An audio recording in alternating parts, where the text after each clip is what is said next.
உள்ள துளாராசி அன்பர்கள் அனைவருக்கும் வணக்கம். துளாராசின்றது காலபுருஷ தத்துவத்துல 7வது வீடா இருக்கு. இந்த ராசிக்கு அதிபதி சுக்கிரன். இந்த ராசியில் இருக்கக்கூடிய நட்சத்திரங்கள் சித்திரை 3-4 பாதங்கள், சுவாதி நட்சத்திரம், விசாக நட்சத்திரத்துல 1-2-3 பாதங்கள். அதுலேயே உங்களுக்கு பெரிய தடைகள் இருந்திருக்கும். அடுத்து ஒரு முன்னேற்றத்துக்கு உண்டான விஷயங்களுக்கு நீங்க ரொம்ப போராடி பார்த்துவோம். எல்லாத்துலேயும் கொஞ்சம் கொஞ்சம் ஒரு தள்ளி போய்கிட்டே இருக்கும். எல்லா சூழ்நிலையும் தள்ளி போய் நீங்கள் முயற்சி பண்ணாலும் அது நடக்காது. உங்களோட எஃபர்ட்ஸ் எவ்வளோ போட்டாலும் அது நடக்காது. அதனால் கொஞ்சம் ஒரு சோர்வான ஒரு ஒரு காலகட்டமாக உங்களுக்கு இருந்திருக்கும். ஏன்னா உங்களுக்கு நெகட்டிவாக குரு பகவான் இருந்தார். அதே மாதிரி சனி பகவான் உங்களுக்கு 5வது வீட்டில் இருந்தார். இப்போ 6வது வீட்டுக்கு போகிறாரு. அது மாதிரி ராகு கேது 6-12 இருந்தது. இது மாதிரி உங்களுக்கு எல்லா கிரகமும் உங்களுக்கு நெகட்டிவாக இருந்ததுனால உங்களுக்கு பல பேருக்கு பிரச்சனைகள்.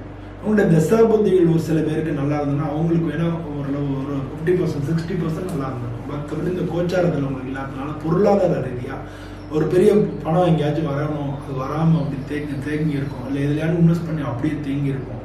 அதனால பொருளாதார ரீதியாகவும் ரொம்ப கஷ்டமாக இருந்திருக்கும்.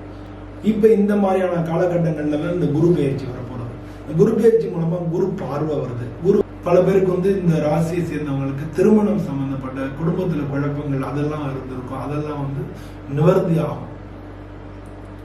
துளாராசியை சேர்ந்தவங்களுக்கு குழந்தை பிறக்கிறதுல தடை இருந்திருக்கும். அவங்களுக்குலாம் இப்போ குழந்தை பிறக்கிறதுக்கான சான்சஸ் அதிகமாக இருக்கும். நிறைய பேருக்கு பிறந்திருக்கும்னு வச்சுங்களேன். பட் ஒரு சில பேருக்கு ரொம்ப ரேராக அவங்க தசாபதி படி குழந்தை பிறக்கிறதுக்கான தடைகள் எதுவும் இருந்ததுன்னா அது இப்போ விலகி குழந்தை பிறக்கிறதுக்கு உண்டான காலகட்டங்கள் அதிகமாக இருக்குது. உங்களுடைய குழந்தைகள்னால உங்களுக்கு மிக நல்ல பலன்கள் கிடைக்கும்.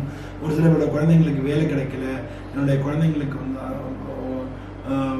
படிப்புக்கு மேல் படிப்புக்கு ட்ரை பண்ணணும், இது மாதிரி உள்ளவங்க எல்லாருக்குமே இப்போ நல்ல காலகட்டங்கள். உங்கள் குழந்தைங்களுக்கு மேல் படிப்புக்கு வாய்ப்புகள் கிடைக்கும். அதே மாதிரி உங்கள் குழந்தைங்களுக்கு வேலை கிடைக்கலன்னா வேலை கிடைக்கும். உங்கள் குழந்தைங்களுக்கு உங்கள் ப்ரமோஷன் அது மாதிரி கிடைக்கணும், அதெல்லாம் கிடைக்கும். இது மாதிரியான விஷயங்கள் எல்லாமே நடக்கக்கூடிய ஒரு காலகட்டமாக இருக்கு. உங்கள் ராசிக்கு அதிபதி சுக்கிரன்றதுனால பொதுவாக நீங்கள் வெள்ளிக்கிழமை வீட்டில் 2 குத்து விளக்கு இது பண்ணி அதில் 5 முகமும் ஏற்றி நீங்கள் மகாலட்சுமி வீட்டில் வணங்குறது வீடே லட்சுமி கடாட்சமாக இருக்கும்.